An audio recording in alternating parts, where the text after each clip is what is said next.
Good morning friends, இது உங்கள் friends sports academy. Daily கண்டவர்ஸில் இன்றைக்கி என்ன பார்க்க போகிறோம் பார்த்தீங்கன்னா, மே 27, 2025 செவ்வாய்க்கிழமை இன்னைக்கு கண்டவர்ஸ் தான் பார்க்க போகிறோம். இதுக்கு முன்னாடி பார்த்தீங்கன்னா நம்ம டெய்லி கண்டவர்ஸ் அப்லோட் பண்ணியிருக்கோம். பார்க்காதவங்க பார்த்து நோட்ஸ் எடுத்து வச்சுக்கோங்க.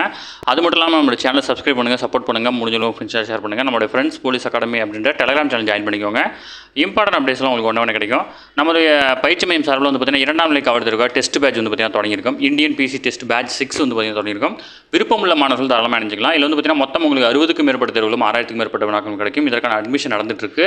விருப்பமுள்ள மாணவர்கள் யாராக இருந்தாலும் தாராளமாக நினைச்சிக்கலாம். தேர்வு என்னைக்கு தொடங்குதுன்னு வந்து பார்த்தீங்கன்னா ஜூன் 1ஆம் தேதி தான் ஸ்டார்ட் ஆகுது. அதனால் வந்து பார்த்தீங்கன்னா ஷெடியூல் டிஸ்கிரிப்ஷனில் கொடுக்குறேன், வியூ பண்ணி பாருங்கள். உங்களுக்கு ஏதாவது டவுட் இருந்துச்சுன்னா ஸ்க்ரீனில் தர நம்பருக்கு கால் பண்ணி உங்கள் டவுட்டை நீங்கள் கிளாரிஃபை பண்ணிக்கலாம். சரிங்களா? வாங்க ஃப்ரெண்ட்ஸ், கரண்ட் அஃபேர்ஸ் பார்த்துடலாம். திமுக அதாவது வந்து பார்த்தீங்கன்னா 6 மாநிலங்களவை இடங்கள் வந்து பார்த்தீங்கன்னா ஜூன் 19ஆம் தேதி வந்து பார்த்தீங்கன்னா தேர்தல் நடக்கிறது. மாநிலங்களவை அப்படின்றது வந்து பார்த்தீங்கன்னா ஒரு நிரந்தரமான அவை. இதுவே முக்கியமான கொஸ்டின் தான் உங்கள் எக்ஸாமில் உங்கள் ஸ்கூல் புக்லையும் இருக்கும். தமிழகத்தில் ஜூலை 24ஆம் தேதியில் நிறைவடைய உள்ள 6 மாநிலங்களவை உறுப்பினர் இடங்களுக்கான தேர்தல் வந்து பார்த்தீங்கன்னா ஜூன் 19ஆம் தேதி நடைபெறும் அப்படின்னு வந்து பார்த்தீங்கன்னா தேர்தல் ஆணையம் வந்து பார்த்தீங்கன்னா தெரிவிச்சிருக்காங்க. அதன் அடிப்படையில் வந்து பார்த்தீங்கன்னா தேர்தல் போட்டியிடும் ஒவ்வொரு வேட்பாளர்களும் தலா 34 எம்எல்ஏக்களுடைய ஆதரவை பெற வேண்டும். ஓகேங்களா? அதாவது மொத்தம் 234 எம்எல்ஏக்களின் எண்ணிக்கையில் காலி இடங்கள் எண்ணிக்கை 1.5 கூட்டி வகுக்கணும் அப்படின்னு சொல்லியிருக்காங்க. அதன்படி வந்து பார்த்தீங்கன்னா ஒரு ஆளு கிட்டத்தட்ட 34 எம்எல்ஏக்களுடைய ஆதரவை பெற்றால் மட்டும்தான் அவங்க வந்து பார்த்தீங்கன்னா மாநிலங்களவைக்கு வந்து பார்த்தீங்கன்னா செல்ல முடியும். ஓகேங்களா? மாநிலங்களவைக்கு வந்து பார்த்தீங்கன்னா நீங்கள் வந்து மாநிலங்களவை உறுப்பினராக தேர்ந்தெடுக்கிறதுக்கு மக்கள் ஓட்டு போட மாட்டாங்க. இதை நீங்கள் கண்டிப்பாக தெரிஞ்சுக்கணும். மாநிலங்களவை அப்படின்றது வந்து பார்த்தீங்கன்னா ஒரு நிரந்தரமான அவை. இங்கேருந்து வந்து பார்த்தீங்கன்னா நம்ம எம்எல்ஏஸ் வந்து பார்த்தீங்கன்னா அவங்க தேர்ந்தெடுத்து அனுப்புவாங்க. அதன் அடிப்படையில் தான் வந்து பார்த்திங்கன்னா அங்கே நிரப்ப முடியும். ஓகேங்களா? நம்ம எக்ஸாம் பாயிண்ட் ஆஃப் வியூவில் என்ன இருக்கோ அதை மட்டும் பார்த்துட்டா போதும். ஓகேங்களா? நீங்கள் நம்ம கரண்ட் அஃபேர்ஸ் வந்து பார்த்திங்கன்னா நீங்கள் ஒரு 10 மினிட்ஸ் டைம் ஆனாலும் பரவாயில்ல, ஒரு டைம் பார்த்துட்டிங்க அப்படின்னா அதை தாண்டி வந்து அதில் கேள்வி கேட்க வாய்ப்பு இல்லை. ஏன்னா நம்ம கம்ப்ளீட்டாக அதை வந்து பார்த்திங்கன்னா மார்க் பண்ணி தான் கொடுக்குறோம். அடுத்து வந்து பார்த்திங்கன்னா தாஹோத் அப்படின்ற இடத்துல வந்து பார்த்திங்கன்னா 21,405 கோடி செலவில் வந்து பார்த்திங்கன்னா ரயில் என்ஜின் உற்பத்தி ஆலையை வந்து பார்த்திங்கன்னா பிரதமர் திறந்து வச்சிருக்கிறார். ஓகேங்களா? ரொம்ப ரொம்ப முக்கியமான கொஸ்டின். ஓகேங்களா? ஏன்னா நம்ம ஐசிஎஃப்க்கு அப்புறம் வந்து பார்த்திங்கன்னா அங்கேயும் பெருசாக இப்போ திறந்துருக்காங்க. ஓகேங்களா? அடுத்து வந்து பார்த்திங்கன்னா சிகரெட் விற்பனைக்கு வந்து பார்த்திங்கன்னா அதுக்குன்னு வந்து பார்த்திங்கன்னா சிகரெட் விற்கிறதுக்கு தனியாக ஒரு உரிமம் வாங்கணும் அப்படின்னு சொல்லிட்டு வந்து பார்த்திங்கன்னா அரசு வந்து பார்த்திங்கன்னா ஒரு முயற்சி எடுத்துகிட்டு வராங்க. இதன் அடிப்படையில் வந்து பார்த்திங்கன்னா இந்தியாவில் வந்து பார்த்திங்கன்னா புகையிலை பயன்பாடு வந்து பார்த்திங்கன்னா 27 கோடி பேர் வந்து பார்த்திங்கன்னா பயன்படுத்துகிறாங்க. ஆண்கள் வந்து பார்த்திங்கன்னா 42.4%, பெண்கள் வந்து பார்த்திங்கன்னா 42.2% பயன்படுத்துகிறாங்க. இதில் வந்து புகைப்பழக்கம் வந்து பார்த்திங்கன்னா 10.7%, ஆண்களில் 19%, பெண்களில் வந்து பார்த்திங்கன்னா 2% வந்து பார்த்திங்கன்னா பயன்படுத்திக்காங்க. இதில் வந்து பார்த்திங்கன்னா இவங்க அந்த பயன்படுத்தாமல் அந்த புகை சுவாசிக்கிறதுனால 30.4% பேர் வந்து பார்த்தீங்கன்னா பாதிக்கப்படுறாங்க. ஆண்டுதோறும் இறப்பு கொடுத்துருக்காங்க. புகையினால 23 லட்சம் பேரும், புகைப்பழக்கத்தினால 15 லட்சம் பேரும், புகையிலை சுவாசிப்பது அந்த புகையை சுவாசிப்பதனாலே வந்து பார்த்தீங்கன்னா 12 லட்சம் பேர் வந்து பார்த்தீங்கன்னா பாதிக்கப்படுறாங்க. ஓகேங்களா? இந்த ஆண்டு எப்பவுமே வந்து பார்த்தீங்கன்னா நிகழாண்டு மே 31ஆம் தேதி சர்வதேச புகையிலை ஒழிப்பு தினம். இது வந்து ஒவ்வொரு ஆண்டும் கொண்டாடுறோம்.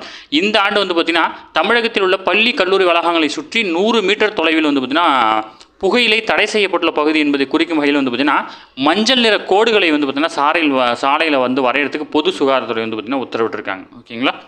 அதை நோட் பண்ணி வச்சுக்கோங்க, இம்பார்ட்டன் தான். அடுத்த வந்து பார்த்திங்கன்னா மோடியுடைய ஆட்சி சுகாதாரத்துறையினுடைய வளர்ச்சியை பற்றி வந்து பார்த்திங்கன்னா அமித்ஷா அவர்கள் சொல்லியிருக்காரு. அதில் வந்து பார்த்திங்கன்னா உலகிலேயே இந்தியாவில் தான் வந்து பார்த்திங்கன்னா வாய் புற்றுநோய் வந்து பார்த்திங்கன்னா அதிகமாக இருக்கிறதா அவர் சொல்லியிருக்காரு. அது மட்டும் இல்லாமல் நாகபுரியில் தேசிய புற்றுநோய் சிகிச்சை மையம் வந்து பார்த்திங்கன்னா தொடங்கியிருக்கிறாங்க. ஓகேங்களா? ஆல்ரெடி வந்து பார்த்திங்கன்னா தொடங்கியிருக்காங்க. மகாராஷ்டிரா மாநிலம் நாகபுரியில் வந்து பார்த்திங்கன்னா தேசிய புற்றுநோய் சிகிச்சை மையம் வந்து பார்த்திங்கன்னா திறந்திருக்காங்க. ஓகேங்களா? 2014ஆம் ஆண்டு நாட்டில் 387 அரசு மருத்துவக் கல்லூரிகள் இருந்துச்சு. தற்போது 780 இருக்குது. 2014 மருத்துவ படிப்புக்கான இடங்கள் வந்து பார்த்திங்கன்னா 51,000 இருந்தது. தற்போது 1.18 லட்சமாக உயர்ந்திருக்குது. ஓகேங்களா? அடுத்தது முக்கியமான கொஸ்டின், DRDO. ஓகேங்களா? பாதுகாப்பு ஆராய்ச்சி மற்றும் மேம்பாட்டு நிறுவனத்தினுடைய தலைவராக சமீர் வி காமத்தினுடைய பதவி காலத்தை மேலும் ஓராண்டு வந்து பார்த்திங்கன்னா நீடிச்சிருக்காங்க. ஓகேங்களா? கடந்த 2022ஆம் ஆண்டு ஆகஸ்ட் மாதம் வந்து பார்த்திங்கன்னா நியமிக்கப்பட்டிருந்தார். அவருடைய பதவி காலம் வந்து பார்த்திங்கன்னா முடிவடை இருக்குது. ஓகேங்களா? இவருடைய பதவி காலம் வந்து பார்த்திங்கன்னா மேலும் ஓராண்டுகளுக்கு நீட்டிச்சிருக்காங்க. அவருடைய பேர் ரொம்ப முக்கியம், நோட் பண்ணி வச்சுக்கோங்க. ஓகேங்களா? அடுத்து ராமர் பாலம் விவகாரம். அதாவது இது என்ன விஷயம் அப்படின்னா ராமர் பாலத்தை வந்து பார்த்திங்கன்னா தேசிய நினைவு சின்னமாக வந்து பார்த்திங்கன்னா அறிவிக்கணும் அப்படின்னு சொல்லிட்டு வந்து பார்த்திங்கன்னா முன்னாள் முதல்வர் ஜெயலலிதா அம்மையார் அவர்கள் வந்து பார்த்திங்கன்னா 2012ஆம் ஆண்டே வந்து பார்த்திங்கன்னா உச்சநீதிமன்றத்தில் ஒரு பிரமாண பத்திரம் வந்து தாக்கல் செஞ்சுருக்காங்க. அதை ஆதரித்து வந்து பார்த்திங்கன்னா சுப்பிரமணிய சுவாமி வந்து பார்த்திங்கன்னா 2019ஆம் ஆண்டும் தாக்கல் பண்ணியிருந்தார். இப்போ வந்து பார்த்திங்கன்னா அதுக்கு வந்து பார்த்திங்கன்னா மத்திய அரசு வந்து பார்த்திங்கன்னா அதை பற்றின ஆலோசனை பண்ணிக்கிட்டு இருக்கோம் அப்படின்னு சொல்லிட்டு அப்போ தகவல் கொடுத்துருந்தாங்க. அதன் மீது வந்து பார்த்திங்கன்னா இது வரைக்கும் எந்த தகவலும் வரல அப்படின்னு சொல்லிட்டு மீண்டும் மனு கொடுத்துருக்காரு. ஓகேங்களா? ஜஸ்ட் இதை ஞாபகம் வச்சுக்கோங்க, தெரிஞ்சு வச்சுக்கணும். ஏன்னா இது தமிழ்நாட்டில் இருக்கிறனால அதை பற்றி கண்டிப்பாக நம்ம தெரிஞ்சுக்கணும். ஓகேங்களா. கடந்த 10 ஆண்டுகளில் இந்தியாவில் புதுப்பிக்கத்தக்க எரிசக்தி உற்பத்தி திறன் வந்து பார்த்தீங்கன்னா மும்மடங்கு வளர்ச்சி பெற்றிருக்கு. 2014 மார்ச்சில் வந்து பார்த்தீங்கன்னா 75.52 ஜிகாவாட்டாக இருந்த நாட்டின் புதுப்பிக்கத்தக்க எரிசக்தி உற்பத்தி திறன் வந்து பார்த்தீங்கன்னா தற்போது பெரிய நீர்மின் உற்பத்தி நிலையங்களுடன் சேர்ந்து 234 ஜிகாவாட்டாக இருக்குது. இது 3 மடங்கு அதிகம். ஓகேங்களா. கடந்த 2024ஆம் ஆண்டு இந்தியா காற்று மற்றும் சூரிய மின் உற்பத்தியில் வந்து பார்த்தீங்கன்னா ஜெர்மனியை முந்தி உலகின் 3வது இடத்துக்கு முன்னேறி இருக்குது. ஓகேங்களா. இது முக்கியமான கொஸ்டின், நோட் பண்ணிக்கோங்க. உங்கள் புக்ஸில் வந்து வேறு டேட்டா இருக்கலாம், இது கரண்ட்டாக வந்த நியூஸ் இதுதான். ஓகேங்களா. இதை நோட் பண்ணி வச்சுக்கோங்க. ஓகேங்களா. ஓகே ஃப்ரெண்ட்ஸ், இன்னைக்கு கரண்ட் அஃபேர்ஸ் அவ்வளோதான். தாண்டி எதுவுமே கேட்க வாய்ப்பில்லை. டெய்லி கரண்ட் அஃபேர்ஸ் டெய்லி பார்த்துருங்க. அப்போ தான் மந்த்லி வீக் படிக்கும்போது ஈஸியாக இருக்கும். நம்ம சேனலை சப்ஸ்கிரைப் பண்ணி சப்போர்ட் பண்ணுங்கள். முடிஞ்சளவு ஷேர் பண்ணுங்கள். நம்மளோட ஃப்ரெண்ட்ஸ் போலீஸ் அகாடமி அப்படின்னு டெலிகிராம் ஜாயின் பண்ணிக்கோங்க.